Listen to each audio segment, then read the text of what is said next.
Bonjour Gilbert. Oui, bonjour. Alors, allons droit au but. Qu'avez-vous pensé de l'intervention du président? Alors, d'abord, je me suis intéressé à la manière dont nos amis européens l'avaient perçu. On peut tout résumer d'une phrase. Le président de la République française a mangé son chapeau. Je cite. Alors, on a maintenant un président de la République qui occupe l'Élysée un peu comme le fantôme du chapelier. Mais pourtant, les éloges ne manquent pas dans son camp. Hein. Pour Richard Ferrand, il est agrégé en immunologie, je cite. Hein. Et pour Jean-Michel Blanquer, ministre de l'Éducation nationale, qui lui distribue les diplômes... pas les bons points. Non, les diplômes, il l'a élevé au grade d'expert sur les sujets scientifiques. Moi, je vous garantis que ces deux-là, ils finiront avec, comment pourrais-je dire, un accident du travail, une espèce de scoliose domestique rampante. Moi, ils me rappellent tous les deux Louis de Funès dans Le Grand Restaurant. Regardez, vous me direz si ça ne vous rappelle rien. Oh, monsieur le ministre. Monsieur le ministre. Monsieur le secrétaire d'État. Oh. Monsieur le sous-secrétaire d'État. Monsieur... Ne vous en faites rien. Mon vieux Septime, je ne vous ai pas raconté la meilleure. Vous allez encore me faire rire, monsieur le ministre. Figurez-vous qu'un jour, mon chef de cabinet... Il est drôle. Non mais attendez, voyons. Mon chef de cabinet... En attendant, l'Allemagne, l'Italie, l'Espagne, enfin plein de pays imposent de nouvelles restrictions en Europe pour les voyageurs provenant du reste de l'Union. Oui, ça va mal pour tout le monde et pour l'Europe, ça va de mal en pire. D'autant plus que l'OMS vient de nous rappeler qu'on était très très en retard et cela l'inquiète pour la question des vaccins. Mais vu de France, vu d'en France, c'est encore plus compliqué. Si Angela Merkel a religieusement fait, elle, son mea culpa, Macron, lui, malgré ses errements, se refuse toujours à tout acte de contrition. Il est vrai, je cite, qu'avec l'intelligence qui est la sienne, selon le béni oui-oui consacré Béni Blanquer, il ne peut condescendre à l'aveu douloureux de sa faute en reconfinant maintenant, alors qu'il n'avait pas reconfiné en janvier, et on ne peut pas éliminer le retard qu'il a pris. Et donc, ça aurait été honnête de sa part de dire que, effectivement, je n'ai pas pris la bonne décision au bon moment quand les meilleurs experts me le recommandaient. Mais il a toujours, et tous les gens de son camp font pareil, le lot de consolation. C'est, dit-il, comme un mauvais élève comparatif, hein, bon, j'ai pas fait un bon devoir, mais le voisin d'à côté n'a pas fait mieux. C'est toujours, mais on n'a pas fait mieux ailleurs. Oui, mais nous, le problème, c'est qu'on fait pire. Est-ce que c'est vrai? Et oui, c'est vrai.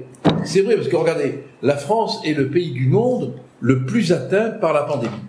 Au vu d'un élément sinistre, hein, qui est l'indicateur principal, à savoir le nombre de morts par million d'habitants. Dans ce cruel concours, quand même, nous sommes les 18e sur les 27 membres de l'Union européenne. Donc, on n'est pas dans une position flatteuse. Est-ce que vous avez un exemple concret?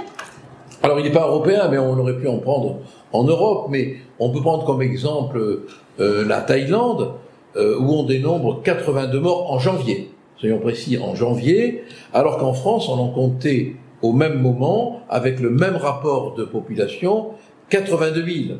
C'est en février, Gilbert. C'était en février, oui, en février, vous avez raison. Alors, je rectifie sur la date, c'était en février. Mais ça change rien. Les chiffres sont bons. Les chiffres sont bons, ça change. Donc, à mon avis, maintenant, ça a dû encore augmenter. Hein.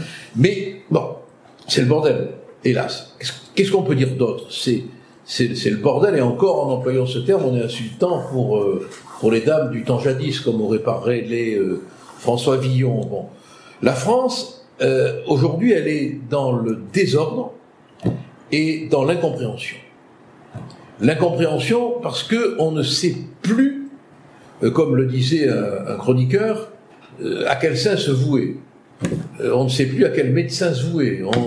On ne sait plus qui écouter, qui croire. Bon, c'est Babel et bordel. Babel parce qu'on n'y comprend plus rien. Les professeurs tournesol nous tournent-boule à force de se taper dessus sur le ring des émissions de télévision, des chaînes d'infos en continu. Un qui dit oui, un qui dit non. C'est incompréhensible et c'est franchement très angoissant.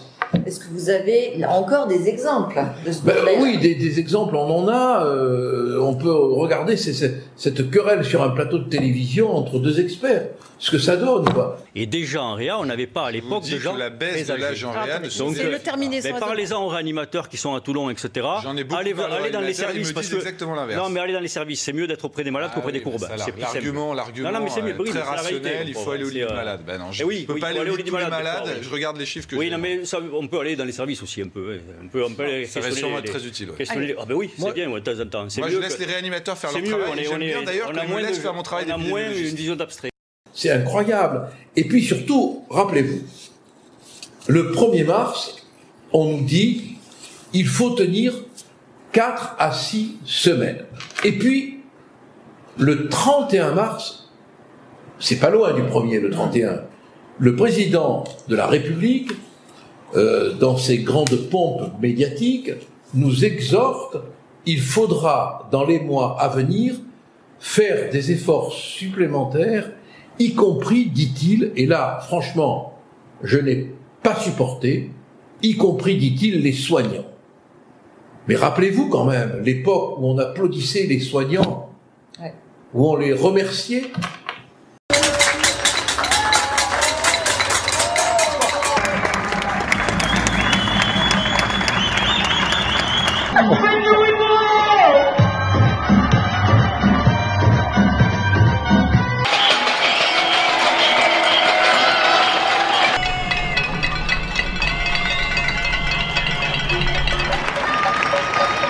Est-ce qu'on peut leur demander de faire encore un effort alors qu'ils font en permanence des efforts? C'est absolument déplacé.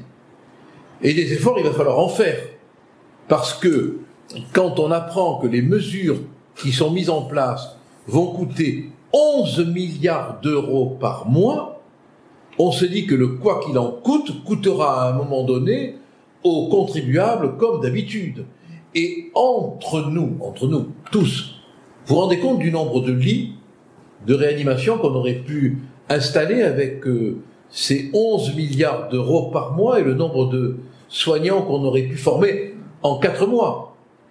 Alors qu'on m'objectait dans une émission de télé qu'il fallait 1 an pour former un soignant et que c'était la raison pour laquelle on ne pouvait pas démultiplier les lits d'hôpitaux. On a la vidéo. C'est juste ridicule. Si vous croyez qu'on forme tout simplement des médecins en 6 mois, écoutez, c'est que je crois que vous ne savez pas ce qu'est la médecine. Alors, ce qui est dramatique aujourd'hui, c'est que on n'a pas de lit de réanimation et on n'a pas de personnel. Mais si on s'était pris plus tôt, on aurait pu financer tout ça. Et finalement, comment est-ce qu'on en est arrivé à cette situation ? Alors, à la lueur funèbre des événements d'aujourd'hui, quand on revoit tous les événements qui s'enchaînent depuis le début de la pandémie et que l'on écoute le président sermonneur, on est consterné. Je remonte dans le temps. Je revois fin janvier 2020. On l'a un peu oublié parce que tout va tellement vite qu'on oublie tout. Agnès Buzyn, qui aujourd'hui se réchauffe avec une belle couverture salariale à l'OMS. Entre nous, on n'est pas fauchés. Bon. Affirmer, les risques de propagation dans la population sont très faibles. Je la cite. Nous avons des dizaines de millions de masques en stock en cas d'épidémie. Le risque d'importation de cas depuis Wuhan est modéré. Il est maintenant pratiquement nul puisque la ville, vous le savez, est isolée. Les risques de cas secondaires autour d'un cas importé sont très faibles et les risques de propagation du virus dans la population sont très faibles. Nous avons des dizaines de millions de masques en stock en cas d'épidémie. Ce sont des choses qui sont d'ores et déjà programmées. Et donc, si un jour nous devions proposer à telle ou telle population ou personne à risque de porter des masques, aujourd'hui, les autorités sanitaires distribueraient ces masques aux personnes qui en auront besoin. Quel foutage de gueule! Je revois en mars 2020 Véran, Salomon et Philippe vanter l'inutilité de la généralisation du port du masque. Ils ont osé le dire. J'en passe, et franchement j'en oublie pour ne pas sombrer dans la neurasthénie, et pourtant, tout a été dit dans 2 rapports accablants, des rapports parlementaires. Tout a été dit par un rapport de la Cour des comptes qui, elle, ne fait pas de politique. Je revois qu'on devait tester, isoler, tracer. 1 an plus tard, la machine est toujours grippée. On a du mal à tracer, on a du mal à tester, on a du mal à isoler, à tel point que les Allemands, qui ont un sens de l'humour vraiment remarquable, ils sont toujours sympas, les Allemands, hein. Ils ont parlé au sujet de la France d'Absurdistan. Bon, vous me direz, ils n'ont pas tort. Hein. Ils n'ont pas tort, ils n'ont pas tort, même si on n'est pas friand de l'humour allemand, on est obligé de reconnaître que quand même, on a un univers administratif dans lequel nous pataugeons, qui est absurde, cooptatif, contraignant et parfois même méchant. Bon, les contrôles. Rappelez-vous. On y est encore, les amendes, les abandons dans les EHPAD, les proches qu'on ne peut pas enterrer dignement, les notions d'activité non essentielles, les attestations atterrantes tellement compliquées qu'on y renonce, les métros bondés, les cinémas fermés, les têtes déglinguées, les psychiatres débordés, enfin tout cela, on ne peut pas l'oublier avec les télés bourrées de savants gavés et jamais accordés entre eux. Bon. Donc les Français finalement sont déboussolés. Moi je dirais qu'ils sont déboussolés, déstabilisés, peut-être parce que le chef de l'État dans tous ses États est lui aussi déboussolé. Il a perdu la boussole du bon sens. Et pourtant, merde, on y met le prix, quoi. Bon, quand on sait qu'on a 7 cabinets de conseil qui ont été consultés pour 28 commandes en 11 mois pour un coût de 11,3 millions d'euros. Tout ce fric pour tout ce flop. Mais quel flop? Alors, si vous avez la mémoire qui flanche, je vais vous rappeler les flops. Allez-y. Le flop des tests, quand même. Aujourd'hui, on apprend, pour aggraver les critiques, que les autotests qui sont en vente en Allemagne, dans les supermarchés, en Autriche, aux Pays-Bas, au Portugal, en Angleterre et en Suisse, eh bien, ils ne sont pas disponibles dans les supermarchés en France parce que les lobbies ne le veulent pas. Les lobbies pharmaceutiques ne le veulent pas. On a donc là la preuve la plus évidente que ce sont les lobbies qui gouvernent. On a également un flop des vaccinations. On le sait, c'est pas la peine de tout énumérer. On a également un flop des lits de réanimation. Bon, on nous avait promis en 2019, on avait fait le constat, en 2019, qu'on avait 5400 lits de réanimation. Aujourd'hui, on en a 7000. Bon, et on nous parle même de lits éphémères. Ah, c'est beau comme du Baudelaire, hein, c'est beau comme de l'Homère, hein, mais en réalité, c'est le grand bricolage des doctrinaires. Bon, on manque de lits, et tout le mal vient de là. En mars 2020, Véran promet, jure, crache la création de 14 000 lits. En août, c'était 12 000. Oui, j'en suis sûr. Regardez, on a le document, bien sûr. Désormais, nous souhaitons atteindre un objectif de 14 000 à 14 500 lits de réanimation sur tout le territoire national, ce qui constitue une augmentation massive. Bon, aujourd'hui, on n'a pas les lits nécessaires, voilà. Et Macron ose dire, nous allons augmenter nos capacités de réanimation. Mais s'il nous dit qu'il va les augmenter, les capacités de réanimation, c'est bien qu'on ne les a pas. C'est bien qu'on ne les a pas. Et Quelle leçon, au fond, vous tirez de tout ça? Quelle leçon? C'est un peu la leçon du désespoir, même si je voudrais être optimiste, hein. Admettre maintenant, alors qu'on est en pleine crise, qu'il faut reconfiner. 1 an après le déclenchement de la pandémie, dire qu'il va falloir augmenter nos capacités de réanimation, mais c'est passer à un aveu d'échec politique absolu dans la gestion de cette pandémie. Ce virus, voyez-vous, je crois, il risque fort de finir par emporter toute crédibilité politique, cette dernière pouvant devenir une activité peut-être non essentielle, puisque c'est hélas l'administration qui administre tout en ne gérant rien et que les lobbies s'en mettent plein les poches. Alors, question européenne, on en reste sur les vaccins.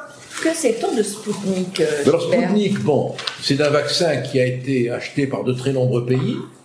Le commissaire européen, Le Breton, dit que ça pourrait être un vaccin en quelque sorte de dépannage, comme s'il y avait des catégories dans les vaccins. Le ministre des Affaires étrangères, Monsieur Le Drian, lui nous dit que c'est un vaccin, politique.